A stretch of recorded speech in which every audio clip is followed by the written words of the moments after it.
China threatens to send the military to Hong Kong. Chinese triads attack Hong Kong protesters. And what is the future of Bitcoin in China? Stay ahead of the curve on this week's China Uncensored.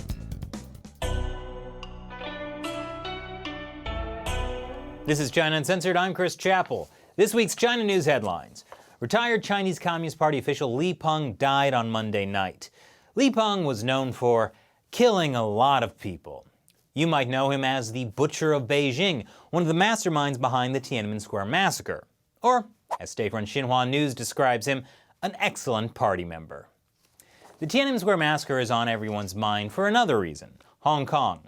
Chinese authorities are possibly considering sending in the People's Liberation Army if the Hong Kong government asks nicely.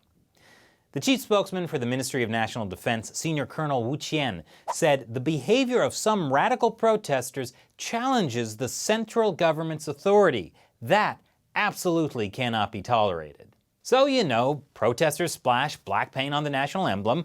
We get to crush you with tanks. Fair's fair. Colonel Wu went on to reference a law that allows the People's Liberation Army to intervene when requested by Hong Kong's leaders to maintain order or assist in cases of natural disasters. In completely unrelated news, the People's Liberation Army is running anti-riot drills in Guangdong province, according to their Weibo account. But would Hong Kong's chief executive Carrie Lam actually call in the PLA? Well, she may not have much choice if she's, requested to by Beijing. But at the end of the day, the Chinese Communist Party knows who's really to blame for the protests. It's the fundamental incompatibility between China's authoritarian party state and Hong Kong's cherished freedoms. Just kidding. It's the black hands, the hostile foreign forces leading things on the ground, which is why the Chinese regime is calling on the US to remove its black hands from Hong Kong. Of course, that's ridiculous. We left Hong Kong weeks ago. But even without the Chinese military in Hong Kong, things are already getting violent. After weeks of clashes between demonstrators and police, the spotlight has shifted to the territory's shadowy criminal network. Some opposition lawmakers say the men in white were triad gangsters. Yes, the infamous Hong Kong triads. And they're on the side of the Chinese Communist Party. They do have a lot in common. At least 45 people were injured on Sunday after men in white t-shirts attacked protesters, as well as bystanders like this guy who was just trying to get home. Fortunately, despite the conflicts between police and protesters over the past month, police were quick to stop the violence. One lawmaker said it took police more than an hour to show up after he called them. Okay, never mind.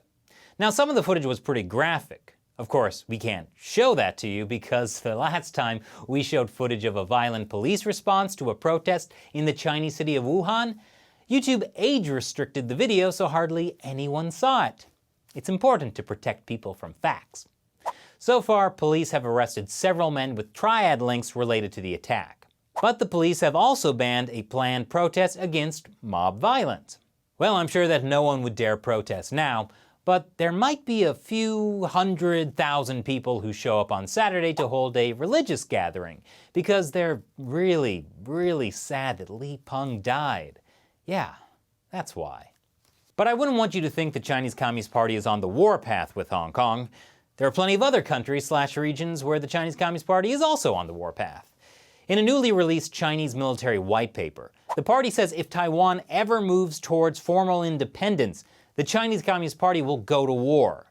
This comes in the same month the US announced a $2 billion weapons deal with Taiwan, so this should be fun. Defense Ministry spokesman Wu Qian said, "We must firmly point out that seeking Taiwan independence is a dead end." He added, "Wink, wink, get it? Dead end," after which he chuckled a bit before saying, "Seriously, we will invade Taiwan and kill anyone who resists." China's new military white paper also took aim at the Trump administration for standing up to the Chinese Communist Party. It claimed hegemonism is on the rise, to which Trump responded, "Gotta catch 'em all, hegemon." But I wouldn't want you to think the Chinese Communist Party is on the warpath with only Hong Kong, Taiwan, and the United States. The white paper also is promising more military cooperation with Russia. To which South Korea responded, "Oh really? We hadn't noticed." A few days before the white paper release, 2 Russian bombers and 2 Chinese warplanes, both capable of dropping nuclear weapons, entered South Korea's air defense identification zone, which was shortly followed by another Russian aircraft. And then South Korea scrambled 18 fighter jets which fired machine gun rounds and released flares. And don't go anywhere, because our producer Matt Gnezda does a rare interview with an expert on Bitcoin in China.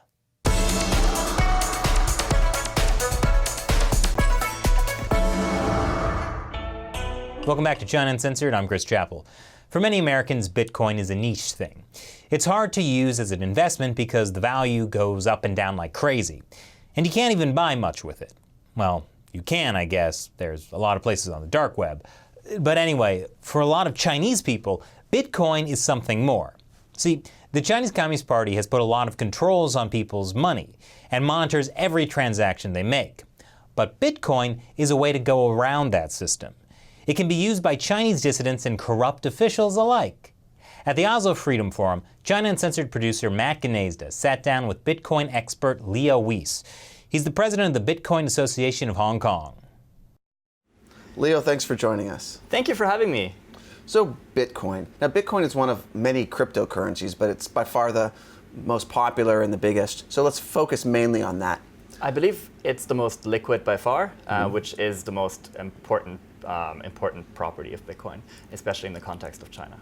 So, speaking of China, obviously, is Bitcoin legal in China? I would argue that yes, Bitcoin is legal in China, but we don't know exactly what that legal means. We don't know exactly what the... I mean, that's what I love about China, right? Yeah. Like, it's legal, but... Yeah. And if something changes, it will first change on the ground before the law changes. So we will first be able to observe how police, how Ministry of Security, how the Public Security Bureau, how they interact with Bitcoin traders, with cryptocurrency exchanges, before we see the law changing. So what is the situation on the ground with Bitcoin? Bitcoin exchanges have been heavily restricted to the point that centralized exchanges as we know them from the US or Europe no longer exist.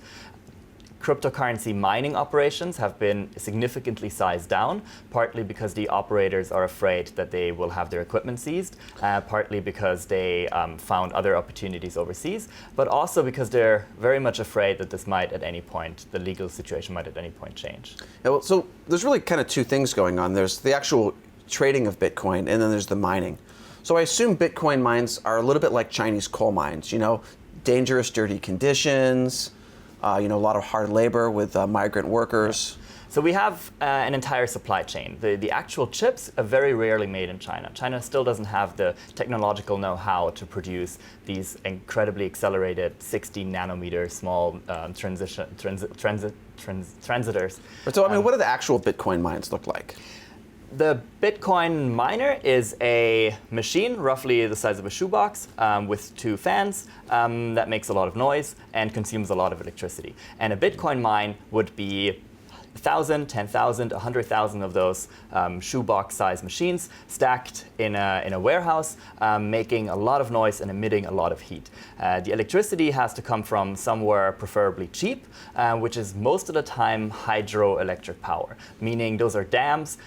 They've been built by the central government to incentivize industry in especially places like Tibet, in Xinjiang, in Yunnan, in Sichuan, but these places haven't been, the cheap electricity hasn't been enough in attracting businesses to those places. But it is enough to get Bitcoin miners to actually want to utilize that electricity. A factory very much needs a large and like a big road leading to the hydrogen dam. The Bitcoin miner doesn't necessarily need that. They can haul the machinery with small pickup trucks.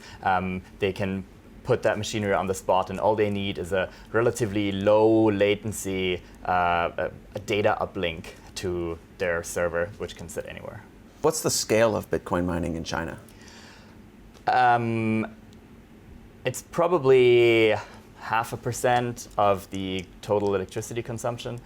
So it would already show up in statistics, but it's not yet at the point where the government deeply worries about the energy is highly political too, but they're not yet at the point where they really worry about this. They worry more about keeping their local governments happy, and for these local governments, it might be a very lucrative side business, given that the central government failed to attract businesses to these areas, which was implicitly promised by building these mines. And taking away that income stream now is also a bit difficult. Well, I mean, local governments in China love these lucrative side businesses. So, yeah. When it comes to actually trading in Bitcoin in China, now you said it's legal, but like kind of legal. Yeah. So let's get into that a little bit. What does the central government think about Bitcoin? They don't like it. They don't like the idea. They are probably only on a hypothetical level afraid of this severely undermining them. I believe Bitcoin is still small enough that it does not yet pose a threat, but the hypothetical threat is there. And what is the hypothetical threat? The hypothetical threat is that people are able to completely circumvent capital controls, able to transact truly between each other without a central party being able to intervene, the literal central party being able to intervene, and the renminbi simply losing its significance as money because people prefer something else. Because right now the great majority of financial transactions between businesses and consumers are made through WeChat Pay and Alipay. Yeah. And so now you have this third option, which is Bitcoin, but they're not being tracked with the same, the government may not have access to that data, for example. The government does not have access to this data, but more importantly, the government isn't able to shut down your Bitcoin account. The government isn't able to monitor your Bitcoin transactions. When it comes to national transactions, I would argue Bitcoin is almost not used at all. WeChat and Alipay or even bank wires are still relatively reliable. It's not that common to have these accounts shut down. They are accessible to a large portion of the population. What is more difficult is interacting for especially small businesses with companies overseas, where they might have difficulties making those payments because of capital controls, for example, or simply because of the country that they do business with not having a well-established financial system. Right, or on the other hand, if you're, say, a Chinese dissident or maybe a corrupt official, then the central authorities would have the ability technically to shut down your ability to access your money. Yeah. But if you have money stored in Bitcoin, then you could be using that. Foreign charities, NGOs, have been completely cut off from funding any type of social activism, any type of change in China, even very innocent organizations that we wouldn't think are on the hit list of the Communist Party are being shut down. For example, making cities greener, initiatives to cut down on road traffic, initiatives to educate children. How dare they undermine the Communist Party by making the environment better? Yeah, I mean that's really tragic. Yeah, the Communist Party definitely has a monopoly on keeping cities crappy. So there are other cryptocurrencies. There's Ethereum. There's my favorite, of course, is Dogecoin. Yeah, wonderful. So wow, much money. Yes. So what's the situation with those other cryptocurrencies? There's one aspect of Bitcoin that Bitcoin itself is only good as a tool for.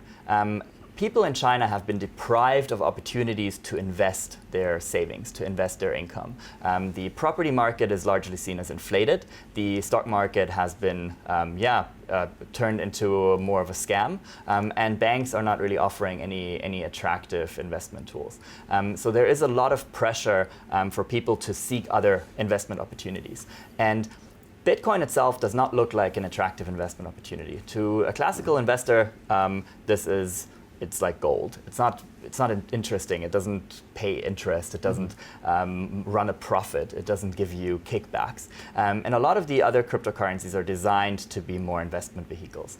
And I believe the ICO bubble, the initial coin offering trend, was largely driven by China as a mean for people to invest in in startups. It's a way for people to invest in all sorts of crazy ideas and projects. And Bitcoin is very much a mean to be able to move that money into those projects. Bitcoin, buying Bitcoin with renminbi, exchanging those Bitcoin for Ethereum, and then using those Ethereum inside of the Ethereum platform to fund projects.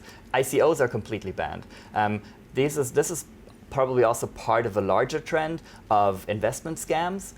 China has been riddled with multi-level marketing schemes like open Ponzi's, investment opportunities that the bike sharing craze is probably also a good example. That was magnitudes bigger than the ICO craze. And the Chinese government is very much afraid of a large percentage of the population losing their money in such schemes because people expect the government to bail them out in a way. And these grievances with startups failing can easily turn into unrest, can turn into protests, and they'd rather shut down that entire investment ecosystem before they have any large group of in cryptocurrency investors protesting on the streets. So they're not so much concerned about people losing their money as they are the unrest that could potentially follow from that. Yeah. So are the average Chinese citizen, are they using Bitcoin to make transactions, or is this only like a pretty small group? My impression is that the number of people who are trading cryptocurrencies is relatively high. This is probably similar to how people are playing video games on their phone. It can be quite addictive to trade with leverage. It has a bit of a casino feel. China also is not very welcoming of casinos, of gambling, but people demand these kind of products. And cryptocurrency exchanges is certainly one convenient way to gamble. And a lot of this activity then happens on cryptocurrency exchanges that are based overseas, which target Chinese traders and investors mainly through apps like WeChat or ads on the internet. And people would then go to some of these local exchange platforms where they find, in a peer-to-peer market, find somebody else who is willing to sell them Bitcoin. And they would then make most of the time it's Alipay, but bank wires and WeChat also exist, a transaction directly to the other person rather than to a central exchange. And that way it's not being tracked. Bitcoin. That way it's much harder to track and much harder to shut down. Right. I mean, I guess if you're using Alipay to make the payment, then it can be tracked. It can be tracked, yeah, but Alipay doesn't necessarily know what this payment was for. And unless you make a lot of these transactions, it might not show up it might not cause any red flags. Right. Now, the capital controls in place now to keep money from leaving the country are something like $50,000 a year is the maximum that you can transfer out of China. Yeah. So how does Bitcoin affect that? In summary, Bitcoin allows individuals who do not want to move millions, but rather want to move tens of thousands, a convenient way to have access to the same money channels as people who move millions. So it's still possible to move millions and millions of US dollars out of the country. Some of this is fake invoicing, some of this is insurance schemes, some of this is tricking the bank into somehow approving this transaction. Some people who have a lot of money still have access to these channels. People who don't have a lot of money do not. They will have definitely trouble in a meaningful way with meaningful cost move 100,000 US dollars, let's say, to the US to finance their kids' education. Now, because of Bitcoin, they can go to these peer-to-peer markets, buy 100,000 US dollars worth of Bitcoin, and then directly in the US, it's very easy to sell those Bitcoin. You can pretty much be put directly into the bank account of the son or daughter in the US, who can then use that to pay for their school tuition, for example. It's also popular to have debit cards that can be loaded with Bitcoin, and then in the US, you can just go to any place that accepts Visa or MasterCard and spend those US dollars. Oh, good. So now the middle class in China have, equal opportunity to, take their money illegally out of China. Yeah, really And important. not only are they now able to move money out of China, but this happens without a lot of coordination. And that makes it relatively hard to shut down. But what I like about Bitcoin is that it can be used by corrupt officials and political dissidents. You know, really it can bring people together. It's entirely neutral. It doesn't care who you are, where you're from. And I believe that's its biggest strength. It allows people to have access to a global financial system without having to show their ID and without having to reveal their real name or their gender identity or their passport. All right, final question. So everyone wants to know, should I invest in Bitcoin? So what do you think the future of Bitcoin is, in the sense of how do you think the way China treats Bitcoin is going to affect the future value of Bitcoin?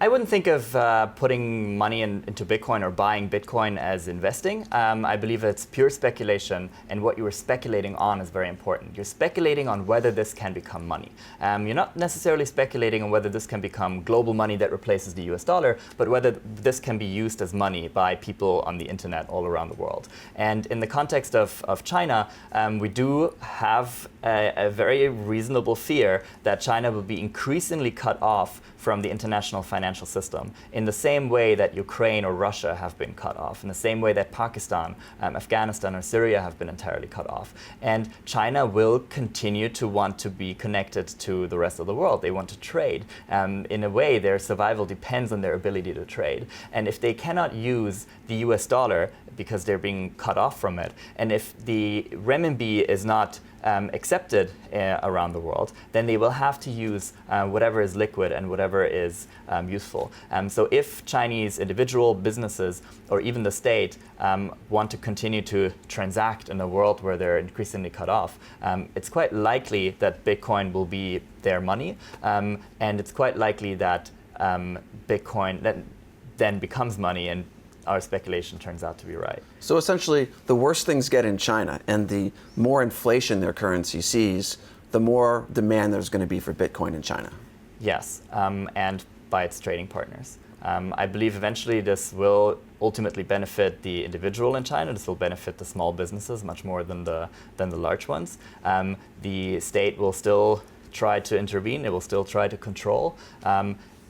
It raises the very interesting questions of whether sanctions are just, of whether sanctions against a totalitarian regime like China should be in place. And if they should be in place, then Bitcoin is probably not a tool for good, because it allows these individuals and allows these entities to circumvent these sanctions. But it can still be a tool for the little guy. Exactly. And that's what I believe in, and I believe these individuals have the right to transact, and I believe the world and China is better off if these people are able to engage in global trade, because ultimately this interconnectivity makes them far less likely to be an aggressor, and it makes it far more likely that the power inside of the country lies with these individuals and lies with these organizations.